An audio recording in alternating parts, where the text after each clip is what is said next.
Terima kasih, selamat pagi. Wow, cukup kosong. Kalau saudara berkenan, saudara bisa maju ke depan. Kalaupun tidak apa-apa, tapi akan lebih hangat kalau boleh maju ke depan. Oke, selamat pagi saudara. Oke, di season liburan ini, bersyukur kita masih bisa bertemu. Ya, saya tahu banyak yang liburan, tapi selalu indah, selalu nyaman berada di hadirat Tuhan, amin. Ya, there's no such a place like the presence of our Lord. Nah, hari ini saya mau membagikan firman, sebetulnya masih ada kaitannya dengan tema jemaat kita tentang membangun. Agak sedikit feedback ya, sorry. Agak sedikit feedback. Yes, thank you. My firm foundations. Nah, saudara, kita sudah membicarakan cukup banyak tentang membangun selama tahun ini dari kitab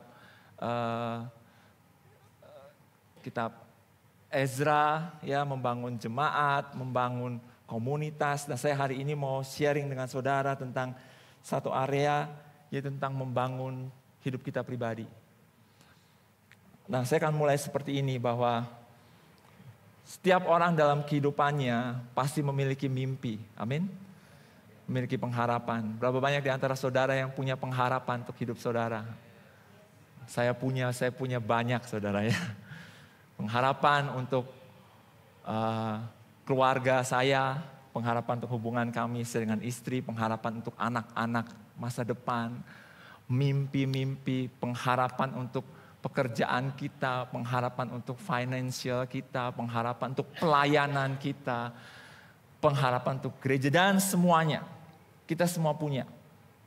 Nah, kalau diseumpamakan, hidup kita ini seperti sebuah bangunan atau sebuah pohon, mungkin pengharapan itu tuh seperti ini.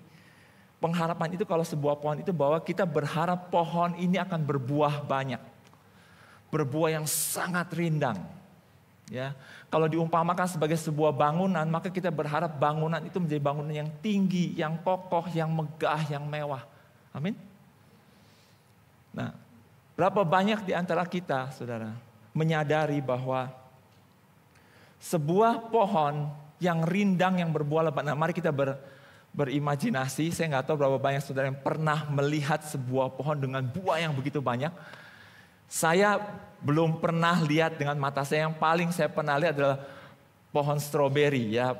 Pick your own itu, ya. Kadang-kadang kalau mungkin saudara ada kesempatan entah jalan ke daerah puncak, atau kalau yang ada kesempatan keluar negeri, di Australia, di mana ada yang berhenti di pinggir-pinggir jalan, pick your own. Kemudian kalau waktu musimnya itu begitu banyak stroberi dan saudara bisa petik. Cuma saya bisa membayangkan kalau saya melihat sebuah pohon apel misalnya, Washington, ya. Misalnya, ya, mari berimajinasi, kemudian saudara melihat sejauh memandang buah semua warna merah. Kira-kira seperti itulah pengharapan kita. Atau kalau saudara pergi melihat sebuah bangunan mewah, besar, ya. Mungkin masuk ke castle mana, ke katedral mana, saudara masuk dan saudara memandang ke atas dan melihat semua ukiran luar biasa. Belum lagi kita makin terkagum waktu kita tahu bangunan itu ternyata sudah berusia misalnya 500 tahun. Kita berdecak kagum, kita akan bilang, wow, luar biasa sekali. Tapi jarang sekali kita akan berpikir ini pada momen itu. Saat saudara melihat sebuah pohon dengan buah yang banyak, bangunan dengan begitu mewah, jarang sekali di antara kita yang melihat ke bawah dan mulai berpikir, ini akarnya seberapa kuat? Ini akarnya seberapa dalam, ya? Atau fondasinya, misalnya bangunan. Waktu saudara masuk ke katedral, kemana, mungkin di luar negeri, di mana saudara melihat bangunan mewah. Jarang kita mengagumi apa yang kelihatan di atas. Tapi tahukah saudara, apa yang di atas itu tidak pernah terjadi tanpa ada sesuatu yang dikerjakan di dalam. Itu very serious, saudara. Kita punya mimpi segala macam seperti sebuah bangunan tinggi. Itu tidak akan pernah terjadi saat tidak ada sesuatu yang dikerjakan di dalam. Saya ingat berapa Sebulan yang lalu kalau Yosef membagikan, ingat ada satu gambar pohon, kalau saudara ada di ibadah ini, satu gambar pohon, dan kalau Yosef mengatakan sesuatu yang cukup baik sekali, yang bilang bahwa apa yang terjadi di bawah tanah itu kotor. Itu tidak seindah apa yang ada di atas. Tapi sebenarnya semuanya dimulai dari situ. Semuanya dimulai dari something yang tidak kelihatan, saudara. Ya, tidak ada bangunan tinggi yang tidak dikerjakan dengan menggali begitu dalamnya. Tidak ada. Tidak ada pohon yang begitu lebat berbuah. Tidak ada kalau tidak ada akar yang kuat. Saya pernah melihat ada satu taman nasional di Amerika namanya Yosemite. Yosemite katanya bahasa pronounce-nya. Saya pernah lihat di Google, di Net Geo. Banyak sekali pohon-pohon besar di situ. Pohonnya besar sekali, saudara. Saya yakin ada saudara pasti, bahkan mungkin ada saudara yang pernah mengunjungi, saya belum pernah. Tapi Taman Nasional ini begitu besar, dan ada pohon-pohon besar. Besar sekali, saudara. Jadi saat manusia itu merentangkan tangannya, mencoba memeluk, tidak bisa. Kan begitu besar, mungkin 10 orang bergandengan tangan mungkin. Dan tingginya gak main-main. Bisa 30 meter, jadi kalau mungkin ya, saya bayangkan kalau saya melihat, wah. Dan kita bisa sangat terkagum dengan betapa kuatnya pohon itu melalui masa ke masa, earthquake. Apapun juga yang mungkin terjadi dari mana. Tapi kita lupa. Pernahkah saudara berpikir berapa dalamnya akar tanah itu? Dia sudah mengerjakan bagian dia. Sampai bisa bertahan sampai hari ini. Demikian juga dengan hidup kita. Kita harus mengerti, yes, kita punya mimpi, yes, kita punya pengharapan, yes, kita punya keinginan, yes. Saudara, ada banyak jujurnya, this is the fact. Ada banyak yang kita harus kerjakan dalam hidup kita, saudara. Ada banyak yang harus kita usahakan di dalam hidup kita. Jauh sebelum pohon itu mengeluarkan tunasnya. Jauh sebelum pohon itu mengeluarkan buahnya. Sudah ada pekerjaan yang dilakukan. Saudara pernah gak saudara mengalami ini? Saya barusan kemarin lucu sekali mengalami sesuatu ya. Melewati sebuah jalan, saya sering sekali lewat jalan Ciamplas. Tidak sering sekali sejak Cipaganti bisa turun dari atas. Saya tinggal di daerah Jalan Cemara. Tapi lumayan sering lah, Ciamplas tetap salah satu alternatif. Saya melewati Ciamplas cukup sering, saya melihat ada sebuah bedeng yang tertutup, tulisannya milik PT Kereta Api Indonesia. Kalau saudara tahu mungkin di daerah, udah di dekat jembatan layang ya, dekat perapatan Pasteur itu, Ciamplas Pasteur. Rasanya saya sering lewat, tapi kira-kira 3 hari yang lalu waktu saya lewat dan saya berhenti di lampu merah, saya kaget. Sudah ada bangunan tinggi. Saya kaget, loh ini kapan bangunan munculnya? Kesan yang saya tangkap, kemarin tidak ada, hari ini sudah ada. Saudara pernah ngalami itu? Pernah ya? Pernah ya? Literally itu yang terjadi, saudara. Waktu bedeng itu tertutup, saya berpikir tidak terjadi apa-apa. Padahal saya tidak tahu bahwa all this long, 2-3 tahun ini sudah ada proses yang dilakukan di dalam situ. Terus cuma tertutup bedeng. Ternyata mengerjakan bagian atas jauh lebih mudah daripada mereka menggali yang di dalam. Kalau saudara mungkin orang sipil pasti bisa mengaminkan ini. Perhitungannya lebih rumit. Lebih complicated untuk mengerjakan yang di dalam. Dan mungkin dibutuhkan waktu 1-2 tahun menggali. Let's say kalau saudara mau bangun bangunan 100 lantai, saya yakin saudara bukan setahun saudara harus gali. Perencanaan panjang, kemungkinan saya tidak tahu. Tapi mungkin 70% dari seluruh bentangan waktu itu dilakukan untuk sesuatu yang tidak kelihatan. Mungkin 30% baru lebih cepat. Ya. Pada saat ujian datang, ada gempa, ada something wrong, sebuah bangunan runtuh. Barulah saat itu semua mata mulai memandang, ada yang salah sama fondasinya. 2 hari yang lalu Myanmar kena gempa. Ternyata mungkin kita lihat di TikTok di mana ada bangunan di Bangkok itu bisa runtuh. Waktu saya lihat, wah, mengerikan sekali, saudara. Satu bangunan berdiri goyang dan jatuh gitu ya. Dan semua orang pasti akan mulai berpikir ada yang salah dengan konstruksinya. Ada yang salah dengan fondasinya. Sedangkan kalau saudara lihat ada satu TikTok yang lain, ada satu reel yang lain. Sama di Bangkok, satu hotel. Kalau saudara lihat hotel ada kolam renang di atasnya, ada yang lihat nggak? Airnya tumpah semua, hotel goyang, tapi kolam renangnya goyang, airnya tumpah semua. It's fine. Luar biasa banget. Saat sesuatu terjadi, barulah kita menyadari ada yang salah dengan fondasinya. But it's too late. Itu sudah terjadi, saudara. It's too late. Gak apa-apa, bisa dibangun lagi. Tapi bukankah yang kita mau saat ujian terjadi bangunan itu tetap berdiri? Apakah perlu diuji dengan ujian untuk runtuh untuk kita bisa membuktikan, oh fondasi gua gak bagus? Tidak, saudara. Terlalu mahal kehidupan kita kalau dilakukan dengan cara seperti itu. Saudara orang yang paling aneh. Kalau saudara bilang, oh gak apa-apa, gue sih gak peduli. Gak apa-apa, nah itu kalau cobaan datang runtuh, barusan gue tahu, gue mau buktiin. Saudara jangan coba-coba, kalau saudara pikir begitu, saudara aneh sekali. Karena kita semua mau apa yang kita bangun itu last. Amin.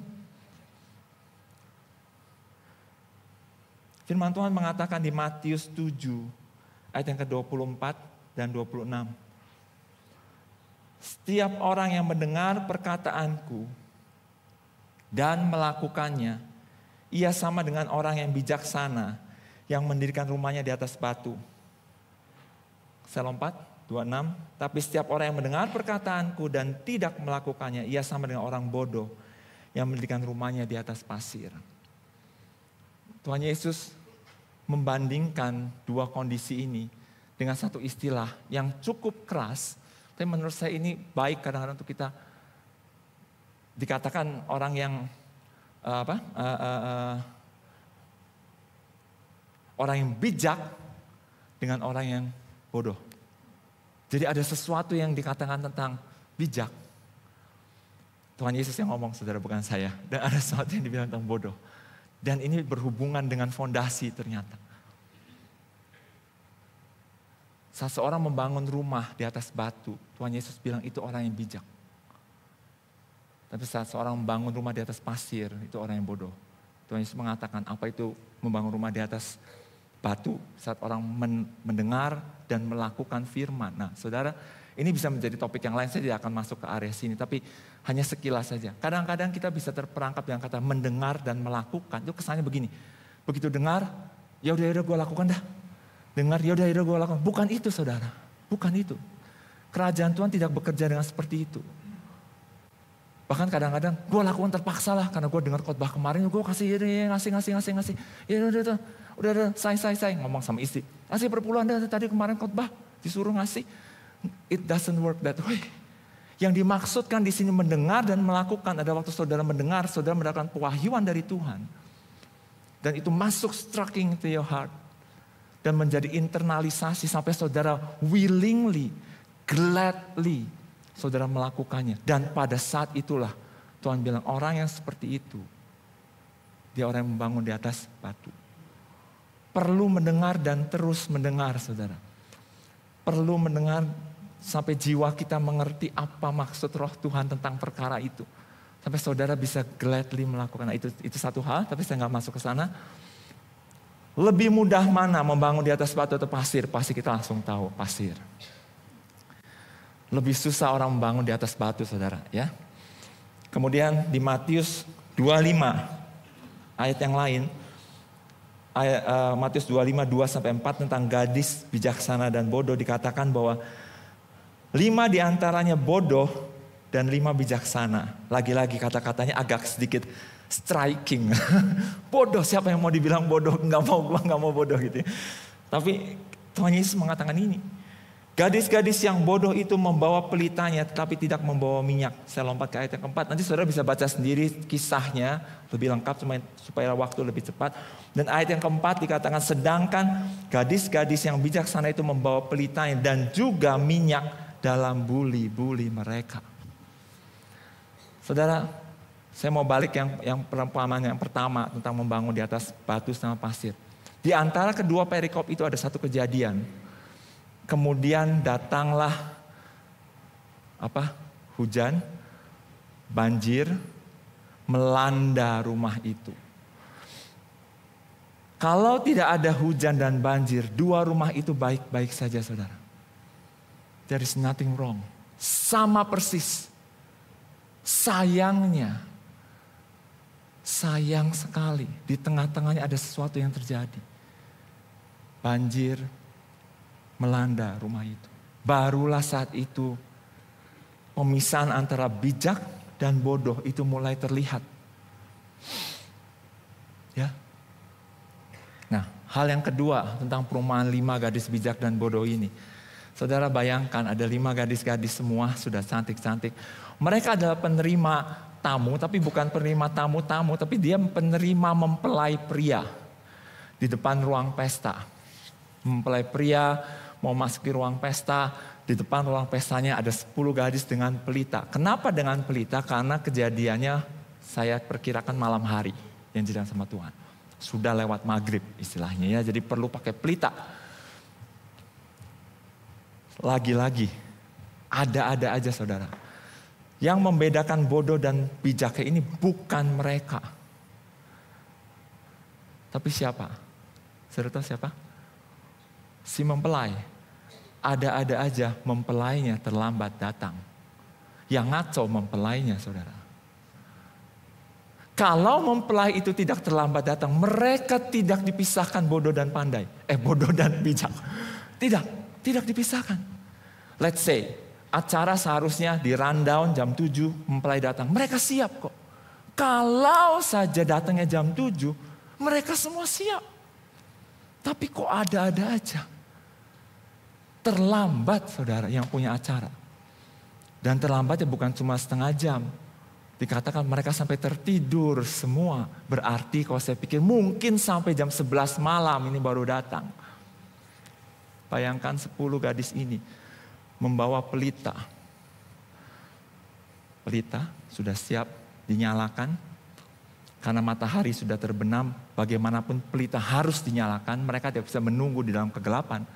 Nyala semua, ditunggu jam 7 tidak datang. 5 diantaranya bukan cuma bawa pelita, bawa buli-buli. Nah saudara tahu buli-buli itu tuh bukan barang kecil, bukan segini saudara. Bukan ini. Dulu nggak ada plastik begini. Jadi Tuhan Yesus ngasih perumpamaan buli-buli itu mungkin tingginya sampai 30 cm, ada ini segini atau berapa ini, 50 cm. Dan dari tanah liat. Dan berat saudara. Saya yakin berat. Diisi minyak lagi. Dan dibawa. Di carry. Ya kadang-kadang ditaruh tapi dibawa. Tapi yang pasti waktu pertama kali masih terang benderang. Ada kemungkinan ada pembicaraan antara 5 dengan 5. Lu ngapain bawa minyak? Lu repot-repot pisan bawa minyak. Kenapa bawa minyak? It seems very stupid. Kok repot banget? Lu ini pakai, kok repot banget sih fondasi mesti pakai batu ini, pakai batu ini. Udah pakai yang gini aja gampang. It seems stupid. Dan perempuan-perempuan itu, saudara kebayang, buli itu harus diangkat dan dia pegang. Dan dia yang terlambat, tertidur semua. Semua juga malas juga, capek juga tidur. Saudara. Datanglah mempelai. Dan pada saat itu, dipisahkanlah mana yang bijak dan mana yang bodoh. Apakah kita termasuk orang yang mau membayar harga dalam hidup kita? Ataukah kita termasuk orang yang mencari gampang selalu dari hidup kita? Saudara orang yang mau tekun melakukan sesuatu dalam perkara kecil dalam hidupmu. Atau saudara selalu menghindar dan mencoba mencari jalan pintas untuk mencapai tujuanmu. Saudara itu akan menentukan, sorry to say, tapi itu akan menentukan quality of your life. Atau saudara punya mimpi, hubunganmu yang sudah menikah antara suami dan istri begitu rupa, begitu indah. Saudara ada something yang saudara harus kerjakan sungguh-sungguh. Para pria, suami, saudara you have to do something.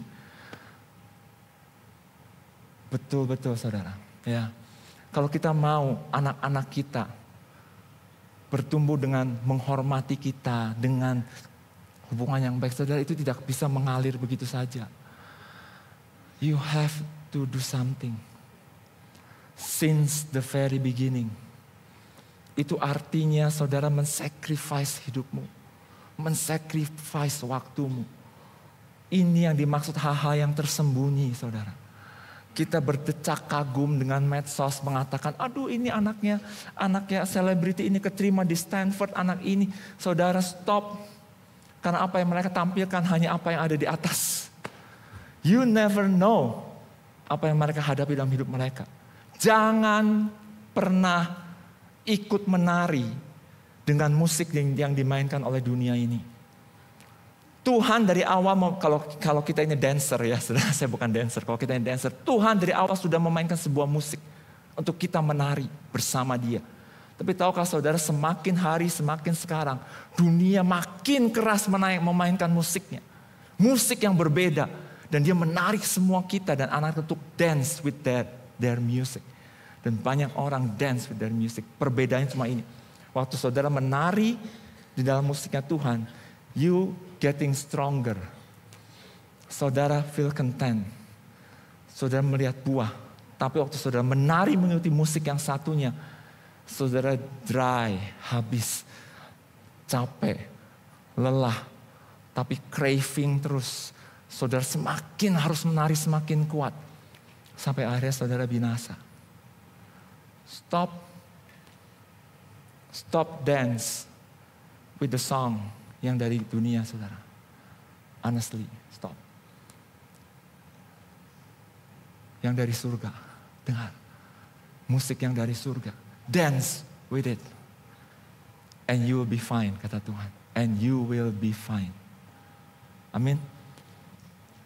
Hal kecil ini, apa yang dimaksud hal tersembunyi seperti tadi. Kalau dalam keluarga misalnya, itu bisa berarti begini, hal kecil.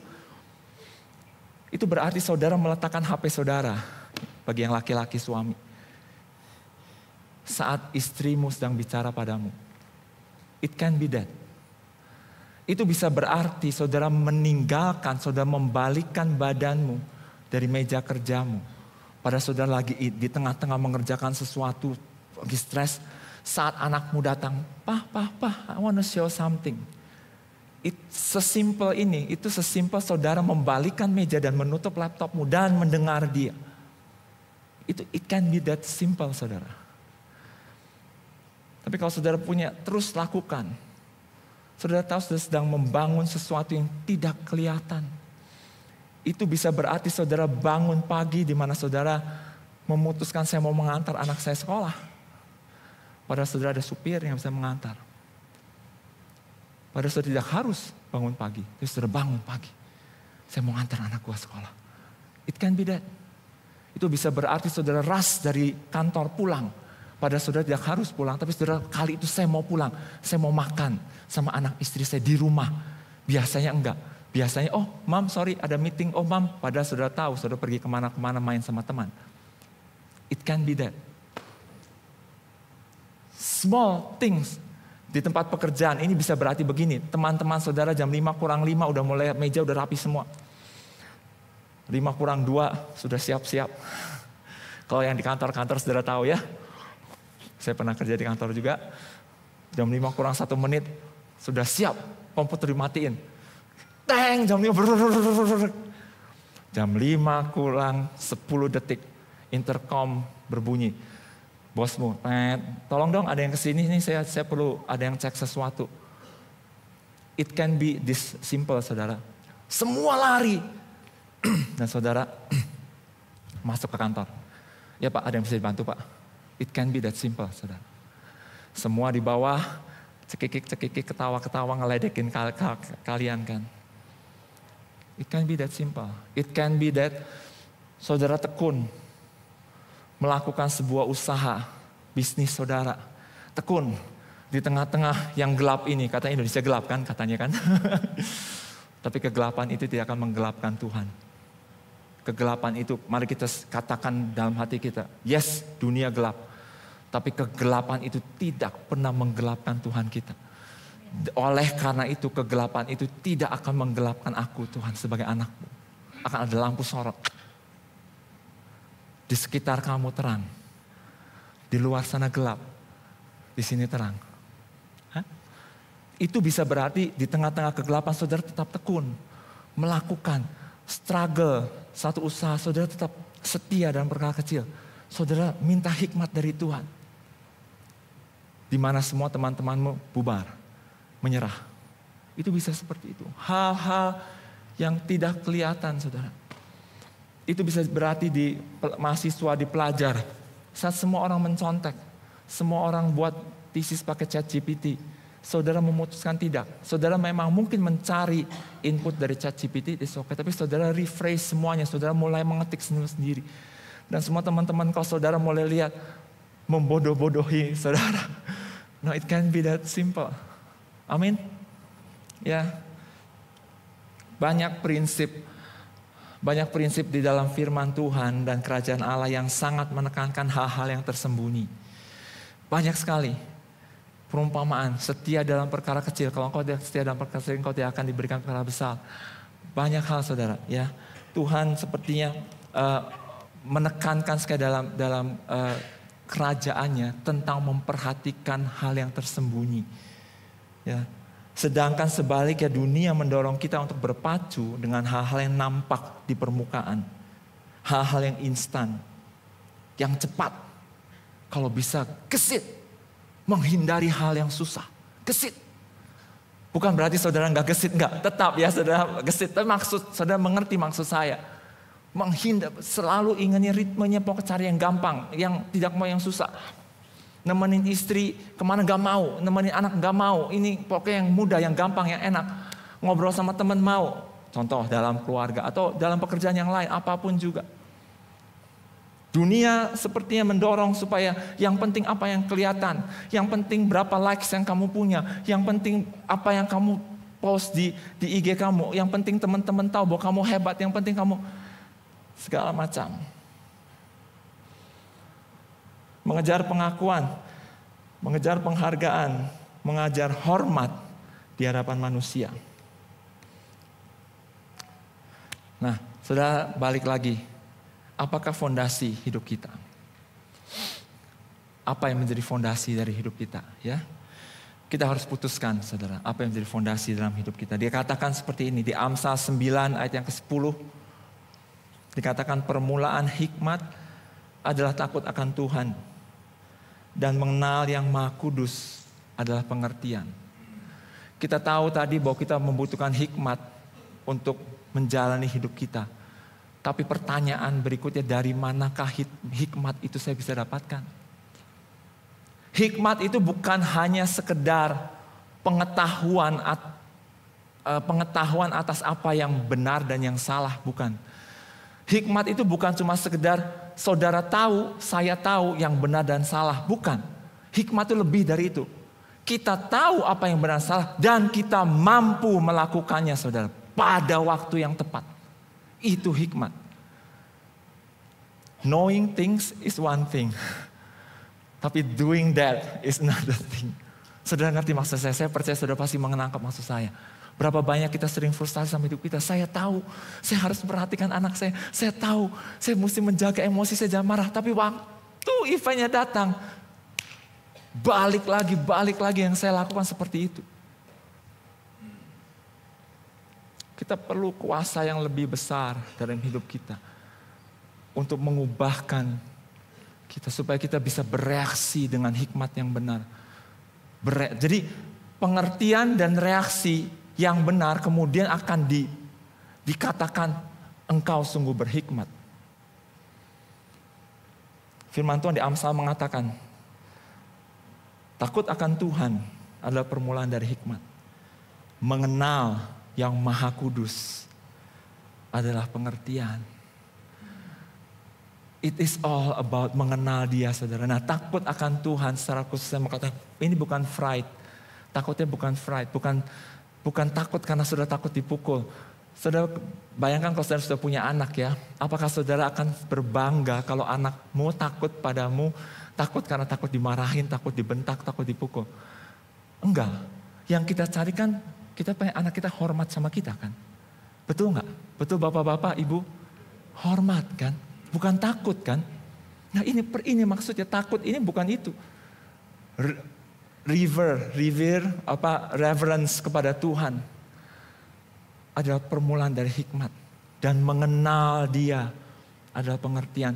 Jadi dengan kata lain kalau dibalik, mengenal Tuhan, kita di perjanjian baru melalui Yesus Kristus, mengenal Kristus dan kematian serta kebangkitannya, itu adalah awal dari pengertian dan hikmat dalam hidup kita. Waktu kita bisa terus-menerus meng-acknowledge, mengakui, memproklaim Kristus dan kematiannya dalam hidup kita, kita akan surprise, saudara. Toto cara saudara berpikir, cara saya berpikir akan mulai berubah.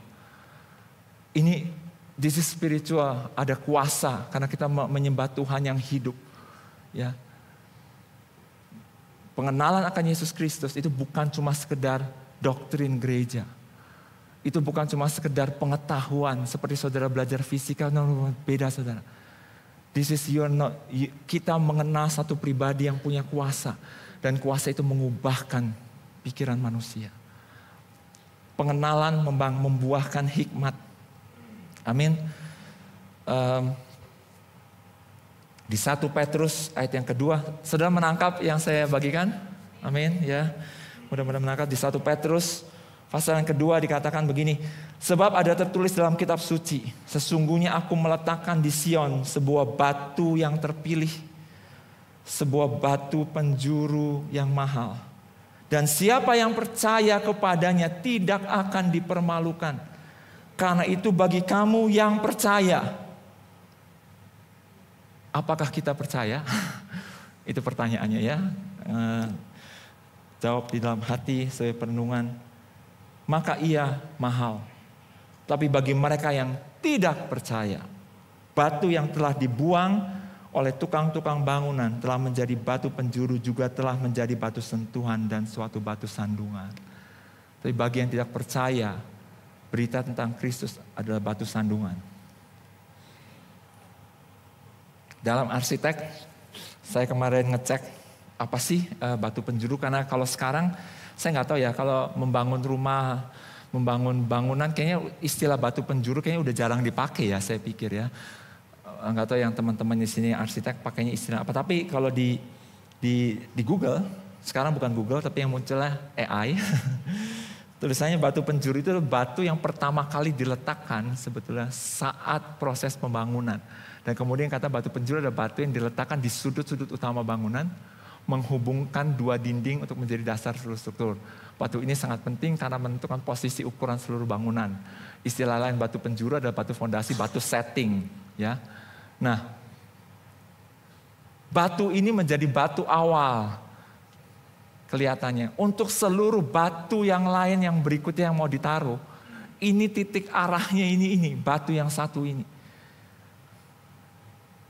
Entahkah saudara akan membangun sebuah bangunan yang nantinya baik, miring, ini ditentukan dari batu ini. Atau kita memilih, gua nggak mau peduli, sembarangan aja kok, ya nggak apa-apa juga. Tapi nanti saudara akan surprise, digambar bangunannya begini, jadinya begitu. Ya, tidak. Batu yang disimpan, yang diangkat, yang dibuang dan kemudian diangkat oleh Bapa di surga menjadi batu penjuru. Yesus adalah batu penjuru. Yes, pertama-tama Yesus adalah batu penjuru bagi gereja Tuhan di muka bumi ini. Seluruh gereja yang kemudian muncul, kegerakan kerajaan Allah di muka bumi ini dimulai dengan satu batu. Yaitu batu itu, Yesus Kristus sebagai Tuhan. Tapi saya juga, saudara, ada arti rohani bagi kita semua. Mari kita ambil Yesus sebagai batu penjuru untuk hidup kita. Untuk bangunan hidup kita. Nah, pertanyaannya ini, Yesus yang mana? Yesus yang mana? Kenapa Yesus yang mana? Karena terus terang dunia hari ini memotret Yesus cukup banyak dengan potret yang berbeda-beda. Dunia, sejarah, bahkan agama lain tidak mendinai keberadaan Yesus. Tidak. Mereka mengakui di dalam sejarah ada orang yang namanya Yesus. Ada.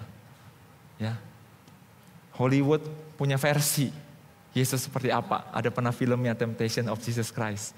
Di situ Yesusnya tidak mati, akhirnya Yesusnya menikah dan hidup sebagai manusia, selayaknya manusia biasa, menjadi punya keluarga, punya istri, punya anak.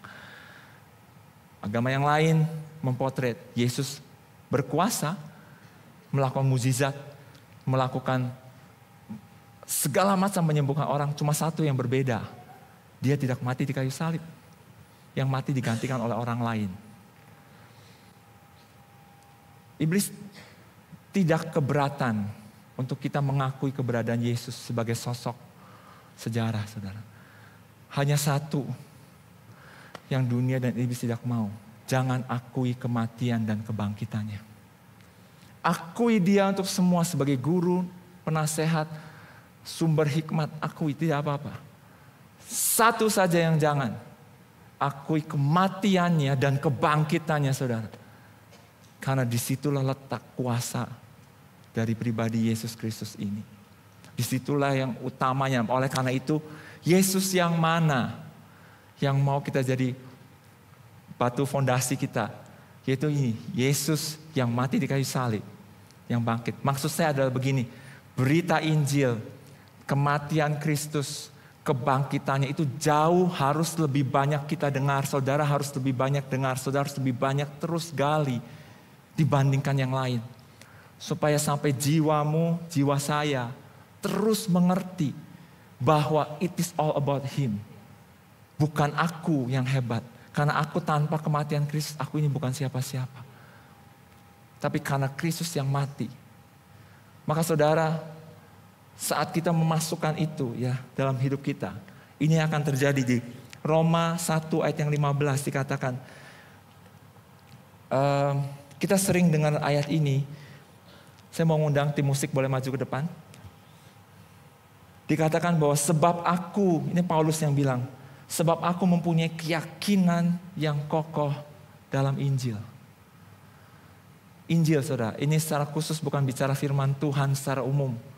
Ini Paulus tidak mengatakan aku punya keyakinan yang kokoh akan hukum Taurat, bukan.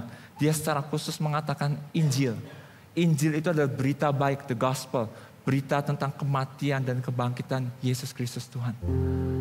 Sebab aku, kata Paulus, memiliki keyakinan yang kokoh di dalam Injil.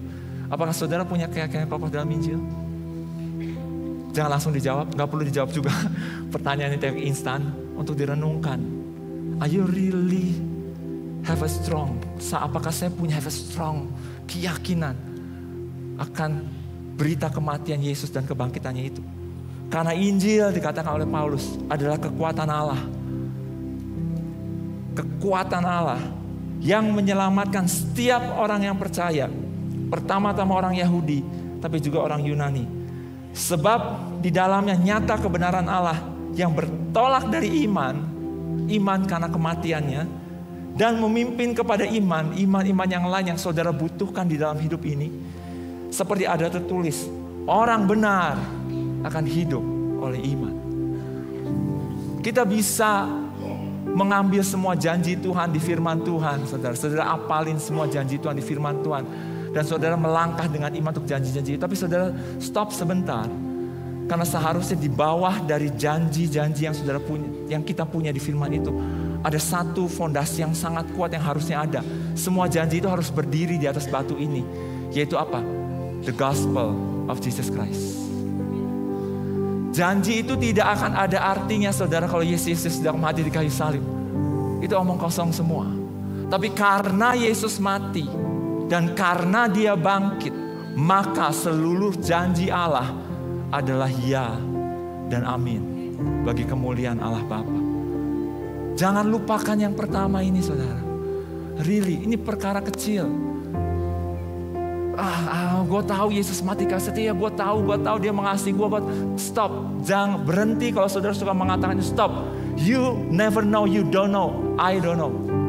Sampai saya dipanggil Tuhan, I think saya tidak akan pernah bisa sampai mengerti sampai pada satu pengertian. But I really know what it means, the cross of Jesus Christ di Calvary. Saudara, apa yang terjadi pada hari itu? Kita 2 minggu lagi Paskah ya. Sejak Kamis malam perjamuan terakhir sampai Minggu sore, sampai Minggu pagi Yesus bangkit. That's event terbesar yang pernah terjadi di dalam sejarah manusia, saudara. Anak Allah mati bagi manusia. Sejak dari Yesus mengangkat perjamuan, terus ke Getsemani. Dia ditangkap, tidak melawan di hadapan Pontius Pilatus, di hadapan imam-imam. Dia tidak membalas, dia keluh, dia diam. Yesus bisa membalas, dia tidak membalas. Dia dipermalukan, dia diejek, dia keluh. Supaya apa? Supaya saudara dan saya tidak perlu keluh lagi. Karena dia sudah keluh. Dia dipermalukan supaya saudara dan saya tidak perlu dipermalukan lagi, karena itu sudah diambil oleh dia. Sampai di kayu salib, sampai tubuh dia dihancurkan. Kenapa dia harus go through itu? Supaya saudara dan saya tidak perlu dihancurkan lagi, karena itu sudah diambil oleh Tuhan. Kesakitan yang luar biasa saudara yang dia tanggung. Supaya apa? Supaya saudara dan saya tidak perlu mengalami lagi kesakitan yang luar biasa, karena itu sudah diambil oleh dia. Sampai pada akhirnya dia naik ke kayu salib. Saudara tahu, saya baru membaca sedikit, saya nonton film The Chosen, saya baru membaca sedikit penjelasannya. Saudara tahu bahwa ternyata salib Tuhan Yesus tidak tinggi. Salib itu waktu itu tidak tinggi sekali. Itu ternyata eye level saudara. Salib itu eye level posisinya. Jadi orang lewat itu bisa melihat, tidak terlalu tinggi, langsung melihat. Dan maaf ya, tapi ini memang agak vulgar. Tapi saudara, waktu orang disalibkan dengan telanjang, dipermalukan begitu rupa saudara, begitu rupa. Ditulis di atasnya, dia itu apa? Di mocking begitu rupa, inilah raja orang Yahudi. Kenapa? Jangan menangisi Tuhan Yesus, tapi tanya kenapa? Supaya saudara dan saya tidak perlu dipermalukan lagi dalam hidup ini. Karena dia sudah dipermalukan saudara. Waktu saudara mengambil Kristus dalam hidupmu, Tuhan bilang kamu gak usah dipermalukan lagi, aku sudah dipermalukan. That's the price. Kita rejoice, haleluya. Untung Tuhan mati, untung Tuhan Yesus bangkit. Amin. Sampai pada akhirnya dia berseru di atas kayu salib, Eloi, Eloi, lama sabachthani. Dia sungguh-sungguh berseru sebagai manusia. Dia berseru memanggil Bapa di surga. Karena sejak dari malam di Getsemani, dia sudah tidak lagi bisa mendengar suara Bapanya. Fading away. So fading away saudara, makin hilang. Yesus itu tidak seperti kita, dia totally manusia saudara, tapi hubungan dia sama Bapa itu kalau koneksi internetnya itu mungkin 1 giga Mbps mungkin saudara, tidak pernah terputus. Kalau kita kan kadang nyambung, kadang putus. Yesus tidak loh. Yesus sebagai manusia itu connect dengan Bapanya tuh clear cut dia dengar. Tapi sejak malam itu suara itu hilang. And he's alone. Maka dia berseru, Bapa kalau boleh lalukan cawan ini. Tapi dia tidak. Pada akhirnya setelah dia berseru, Eloi, Eloi lama sabachthani, dia mengatakan aku haus. Anda tahu, prajurit mencelupkan satu spons, satu bunga karang ke anggur asam, anggur basi, dan dikasihkan ke mulutnya. Dan Yesus minum. Dan itu adalah anggur yang dia minum saudara, untuk saudara saya. Anggur itu adalah bagian kita seharusnya. Itulah anggur persis yang Tuhan bilang kalau boleh cawan ini berlalu daripada aku. Cawan kemurkaan Allah. Cawan hukuman kekal. Cawan kebinasaan. Cawan kutuk. Cawan sakit penyakit. Akhirnya Tuhan minum di kayu salib. Supaya saudara dan saya saat perjamuan kudus kita bisa mengangkat perjamuan yang baru. Anggur yang baru. Dan kita bisa bilang cheers. Ada harganya saudara. Anggur itu tidak bisa kita minum kalau cawan yang pertama tidak ada yang minum. Tuhan meminumnya. Dan setelah itu dia berseru, sudah selesai. Dia mati. It's finished. Berita inilah yang harusnya menjadi batu penjuru hidup kita. Amin. So you know. Waktu saudara harus mengasihi istrimu, you know why. Karena aku dikasihi oleh Tuhan. Kalau saudara harus melakukan sesuatu yang saudara harus lakukan di dalam usahamu, saudara tahu. Karena Tuhan bersama dengan aku. Bukan karena saudara hebat, bukan. Bukan saudara. No, hanya karena Dia yang hebat. Dia yang sudah melakukan semuanya. Dan kita bisa menari-nari, kita bisa rejoice dalam hati sekalipun dunia gelap. Kenapa? Karena ada Tuhan yang sudah mati bagi aku. That will be the foundations. That's my firm foundation. Katakan saudara, that's my firm foundation. The Injil Yesus Kristus Tuhan. Amin. Ada satu, saya tidak tulis di slide.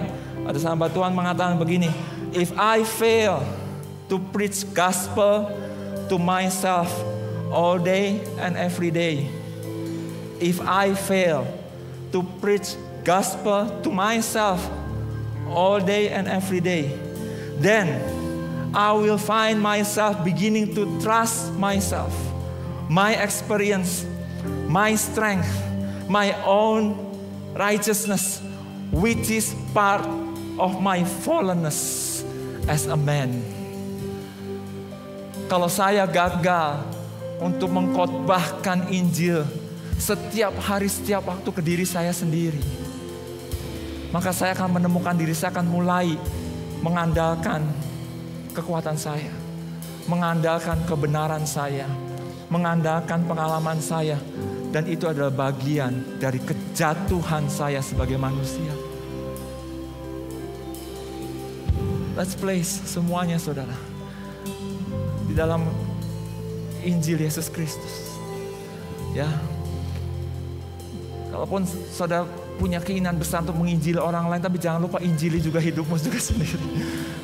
Injili dirimu saudara. Ya, jangan lupa senang menginjili orang lain. Jangan saudara, injili dirimu. Ingatkan Andi, ingat ya, Yesus sudah mati untuk kamu. No, dengar. Saya selalu bilang, dengar Andi. Ya, apapun yang sekarang kamu lakukan, apapun juga ingat, itu karena kasih karunia, karena Dia yang sudah mati bagi kamu. Rejoice karena itu, bukan karena achievement, bukan. No, stop. Tidak ada saudara, penghargaan manusia tidak ada. Dari awal pun kita mengikuti satu orang kok, Tuhan Yesus.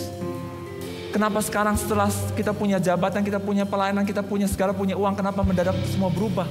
Tetap saudara, pada saat akhir kita balik ke rumah Tuhan, kita tinggalkan semua dan akhirnya kita bilang, I follow that man, the only man, Jesus Christ.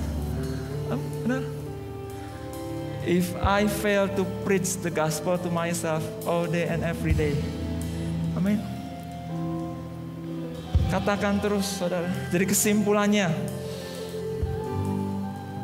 orang yang bijak adalah orang yang mengutamakan hal-hal yang tersembunyi. Sebaliknya orang yang bodoh adalah orang yang hanya memperhatikan hal-hal yang kelihatan dan bahkan mengabaikan hal-hal yang tersembunyi. Kesimpulannya kedua, saya balik. Menjadikan Kristus,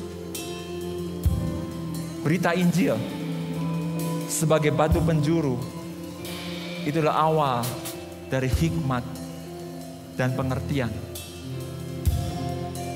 Amin.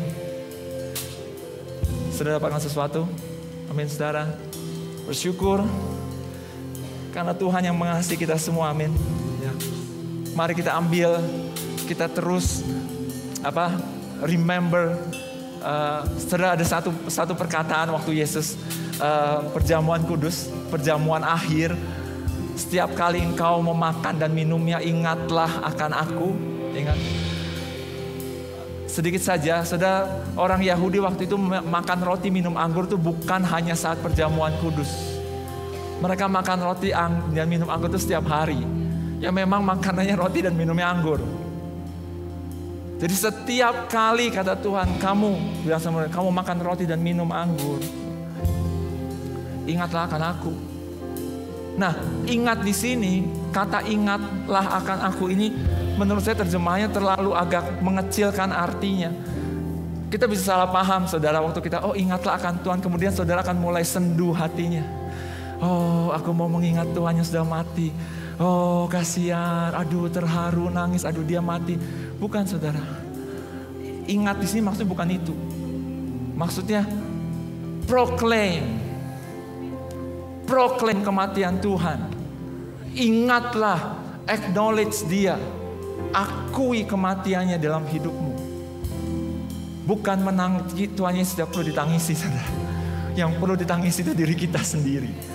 Ya, Tuhan Yesus tidak perlu tangisi. No, jangan terharu hanya karena melihat, oh ada seorang pria malang yang mati karena saudara. No, sorry ya. Atau ingatlah akan aku sepertinya Yesus mau pergi. Tolong ingat gue ya, jangan lupa ya. No, he's not that weak, saudara. Maksud Tuhan adalah acknowledge me, acknowledge kematianku di dalam hidupmu. Setiap kali kamu makan dan minum, acknowledge, akui, then you will see the power of the cross. Jadi dengan kata lain, kalau mereka makan roti, minum anggur setiap hari, berarti boleh dong. Setiap kali saudara makan nasi dan minum air putih, ingatlah akan kematian Tuhan. Setiap kali saudara berdoa sebelum makan, let's berdoa, Tuhan thank you untuk kematian-Mu. Untuk semua ini, satu berkat yang Kau berikan. Aku mau proclaim, aku menerimanya karena kematian Kristus bagi hidupku. Amin. Ya. Mari kita berdoa. Tuhan, Engkau yang tahu kami, Tuhan, seluruh kelemahan hidup kami. Engkau yang tahu apa adanya kami, Bapa. Kebaikan, keburukan, pikiran, perkataan, apapun juga dalam hidup kami. Tuhan, tapi di luar dari itu semua, Tuhan, pada pagi hari ini kami bersepakat mau mengatakan, Tuhan Yesus, terima kasih untuk kematian-Mu di kayu salib. Dan kami mau, Tuhan, kematian dan kebangkitan-Mu itu menjadi batu penjuru dalam hidup kami. Aku mau meletakkan itu, Tuhan, di bawah bangunan, Tuhan, kehidupan kami. Berbicaralah, pimpinlah kami, Tuhan. Pimpinlah kami untuk melalui hari-hari kami bersama Engkau. Bukan karena kekuatan kami, bukan karena kehebatan kami, tapi karena Engkau yang sudah melakukannya dalam hidup kami. Sungguh terima kasih, kami sungguh bersyukur Tuhan. Terima kasih untuk pagi hari ini. Terima kasih kalau kami boleh disegarkan di hadirat-Mu. Tuhan, biarlah firman yang kami dengar itu sungguh, Tuhan, mengubahkan hidup kami. Dan lebih dari itu, ada kasih karunia, grace Tuhan, bagi setiap orang di tempat ini, untuk boleh, Tuhan, melakukan, untuk boleh mendapatkan dan menerima firman ini dalam hidup kami. Terima kasih Bapa, segala kemuliaan bagi nama-Mu, di dalam nama Tuhan Yesus. Kami berdoa dan semua mengatakan amin. Amin.